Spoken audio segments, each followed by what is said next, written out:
broken $100 billion dream city becomes refuge for tech utopians. Yes. I'm going to read the article pretty much in full. I'm going to try and keep my opinions out of it until the end because I want you guys to capture the full essence of what this article talks about. And man, is it good. All right. Let me zoom in here. Here we go. This is Network School's hotel turned campus at Marina Hotel in Forest City, Malaysia. So here you go. In a hotel turned campus on a reclaimed island in Malaysia, crypto and tech entrepreneurs are building software, chomping down Australian prime ribeye, hitting the gym, and getting schooled in a radical blueprint for creating new sovereign states from scratch. Now, if you've been watching the technocracy streams that I've gone over since the 1930s onward, it leads to transhumanism, it leads to cyborgs, it leads to AI, it leads to only credentialed people leading governments at the top. There's no more actual government as we know it today, no bureaucracy, politicians, no voting, none of that. It's all pure data and science. I want you to keep that in mind. If you would like me to give you articles, if you would like me to give you the links where I go over the technocracy movement in previous videos, I have the links prepared. I can do that. Just hop on Discord or something and let me know. Let's continue. Whoever just did, I don't know what that is. A tip, I think, or something. I'm not sure. I'll get to it. I'll get to it in a bit. Whoever just tipped, I appreciate that. We'll get to the tip and I'll make sure to bring it up proper. I'm going to focus on continuing on here. We're going to keep going with the article. Okay. They have descended on Forest City to attend Network School, the brainchild of former Coinbase. Do you guys remember? Do you remember energy bucks and cryptocurrency? Do you remember that? Yes, right? I think we all remember that. So there's this person named Balaji Srinivasan. I'm going to mispronounce the name, whatever, right? He created a company called Coinbase, and he's the author of a book called The Network State. And this troubled mega project, once envisaged to house some 50 times its current population, they're conducting a real-life experiment of sorts with this S-guy's vision of startup societies defined less by historical territory than shared beliefs in technology, cryptocurrency, and light regulation. Tech utopian ideas have circulated in Silicon Valley and the crypto community for well over a decade, with few signs of gaining wider acceptance. I'm just going to say S. S is doubling down on his bet that the world is ripe for his brand of nation-state disruption and is making Forest City a testing ground for plans to roll out the movement globally. Just like at age 18, you choose your college, at age 18, you'll choose your country, he said on Thursday in a keynote speech at the Bitcoin Asia conference in Hong Kong. Interesting where that took place. And it's already starting with these startup societies, he said. Recent events have provided some tailwind for the quixotic effort. I think that's how you pronounce that. The election of Donald Trump and the crypto-friendly policies he's pursued have rapidly pushed the asset class into the financial mainstream. More broadly, Trump's win was also seen as a repudiation of the woke ideology and regulatory overreach S has long criticized. While it isn't clear exactly why S picked Forest City for his school, the location offers some distinct advantages, not least low rents and easy access to Singapore and its international airport. Now, I had a thought about this, and I'll just add this really briefly. Singapore has come up in a vast multitude of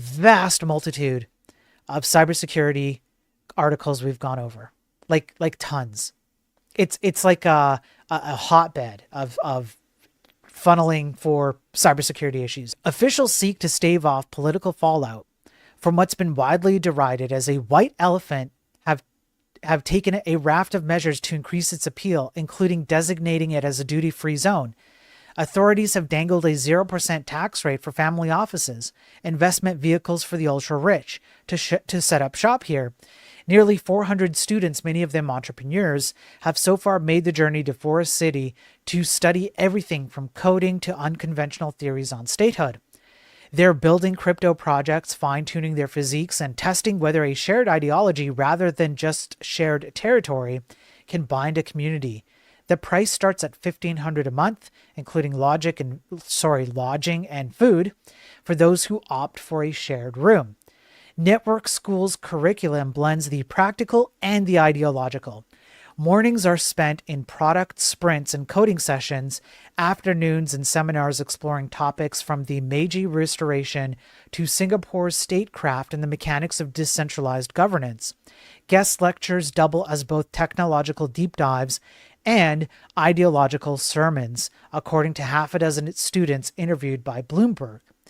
The campus also mirrors Silicon Valley's infatuation with longevity and health, right down to a commercial-grade gym and especially designed workout routines. Students follow a protein-heavy diet inspired by longevity guru Brian Johnson's Don't Die movement. The menu of the restaurant at the Marina Hotel, a kind of social nexus for the school, is heavy on protein, shakes, and steak. We're all getting jacked, said Prad, a student at the school and founder of crypto startup Sonar, which describes itself as a blockchain for decentralized identity. Energy bucks. After co-founding DNA testing startup Council in 2008 and serving as its chief technology officer, S spent 5 years at venture capital firm Andreessen Horowitz, first as general partner and then as board partner. Have we talked about Andreessen Horowitz before? We sure have, because Andreessen Horowitz is tied directly to some of the fathers of AI and a lot of the technocratic movements that are playing out right before us, like here. He joined Coinbase, as CTO in 2018 when the crypto exchange bought a portfolio company he oversaw and left after a little over a year, according to his LinkedIn profile. In a 2013 speech at Y Combinator Startup School, S brought his ideas about what he saw as a fundamental conflict between some modern nation states and innovation to a wider audience. In the address, he advocated for Silicon Valley's ultimate exit from the U.S., which he argued was obsolete and hostile to innovators. In essence, if the society you live in is broken, why not just opt out and create a new one? Technocracy. We read that in the 1930s magazine from the technocratic movement. The Network State, How to Start a New Country, published in 2022, expanded on S's exit concept to outline how online, ideologically aligned communities can use crypto and digital tools to form new decentralized states. A network state can be geographically dispersed and bound together by the internet and blockchains, he says, and the aim is to gain diplomatic recognition. S, a prolific public speaker, podcast guest, and poster on X, who peppers his speech with historical analogies, often takes aim at what he calls the Blue Tribe, shorthand for the U.S. liberal, democratic-aligned political class. On the Moment of Zen podcast in 2023, he outlined how the Gray Tribe, entrepreneurs and innovators and thinkers, can retake control of San Francisco from the Blues using a variety of tactics like allying with local police. The effort would involve gaining control of territory, according to S, who didn't advocate for violence. Elections are just the cherry on the cake, he said.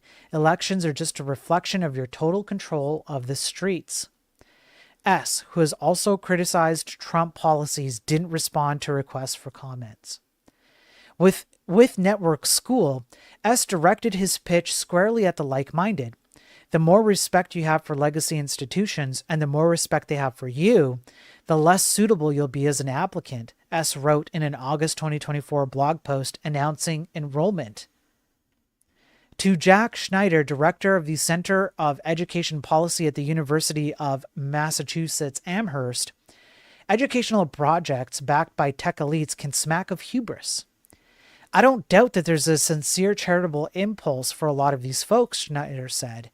But then there's another impulse, like people like Palantir, for example, which is to believe not only that you are a visionary in terms of your ability to redesign systems and structures, but that you also have unique insight into human nature and the way that people should be leading their lives.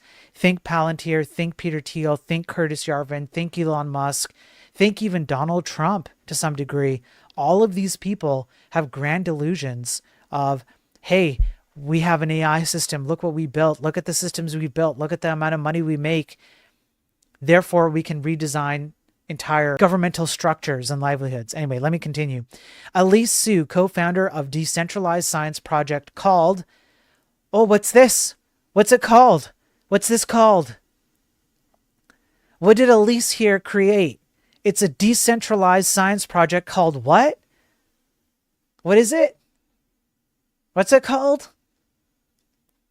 Transhuman Coin joined the first network school cohort last year after what she described as a spur-of-the-moment application. I wrote, I'm a girl. Does that give me extra brownie points? She recalled. When Network School launched, Sue reorganized her life to join. Some other attendees quit their jobs or relocated their startups to Forest City, she said. For Sue, the school was a natural fit. A decade earlier, she had helped start a transhumanist meetup in a Sydney pub that happened to be one of the first in the city to accept Bitcoin. That small community evolved into a project aimed at funding longevity research and biotech experiments, from brain-computer interface studies at the University of Technology, Sydney, to collaborations with early-stage labs on cancer and aging. While Gorsley came to Forest City mainly to accelerate his crypto startup and secure some funding, although he was also drawn to SS teachings, he said the curriculum definitely aligns with my values. The biggest benefit was the practical knowledge gained from a range of workshops and the opportunity to work on his business surrounded by like-minded people. All day you're surrounded by other awesome builders, the 3-year-old said. His project, Noun Space, won third prize and collected $20,000 in a pitch competition, which wasn't run by Network School, that took place while he was there. Ideas similar to S's have long percolated on the fringes of political thinking, embodied in part in efforts like the Seasteading Initiative, initially backed by billionaire Peter Thiel. We've covered this before. Utopias out at sea, technocratic utopias out at sea, which seeks to build floating countries in international waters. And while often promulgated by wealthy techno-evangelists in Silicon Valley, these movements have at times found a haven in emerging market enclaves like Forest City, where costs are far lower and liberal norms are less entrenched. In 2022, Ethereum co-founder Vitalik Buterin, we've covered him as well, conducted his own crypto-centric community experiment in a Montenegrin resort named Zuzalu, which involved some 200 people and lasted about 2 months. He called S's book as an inspiration for the project. The advantage of doing that in a sort of far-flung remote location is you're not really setting yourself up to compete with the establishment, said Stuart Rollo, researcher and teacher at the Center for International Security Studies at the University of Sydney, who studies how emerging technologies shape societies. It's new, it's cheap to operate, and you can probably appeal to that utopianism more effectively. Other self-governing experiments have suffered setbacks. Prospera, a privately run city in Honduras that bills itself as such, became embroiled in a legal dispute with its host country. Thiel, an early investor in the Seasteading Institute, later cooled on the idea. S says he's just getting started. In February, he wrote a blog saying that they will build a permanent campus to house thousands of technologists from across the world. The construction will employ a portable template that can be replicated anywhere you want, and then seeding similar movements around the world. Many network schoolers will attend with the intent of eventually starting their own societies using the social, digital, and physical templates we develop at Network School. We intend to fund the best. For Forest City, which is a shadow of the $100 billion metropolis its distressed Chinese developer once pitched, playing host to the beta testing of a new kind of nation brings advantages, no matter how trivial. Like we're seeing multiple nationalities in Forest City. It's brought energy to the area that was missing. This is technocracy, transhumanism, cyborgs,